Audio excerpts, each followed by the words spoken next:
मुखात सुखाची साखर ठेवून जोडली जन्माची नाती। रामाच्या रूपात जपला माणूस मारुती रायाची छाती।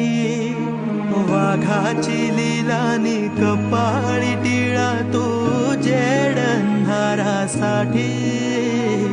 भनक भीतीची नवती भवती आभाळ रे माझ्या पाठी।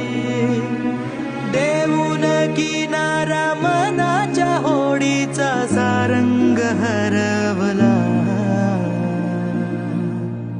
माझा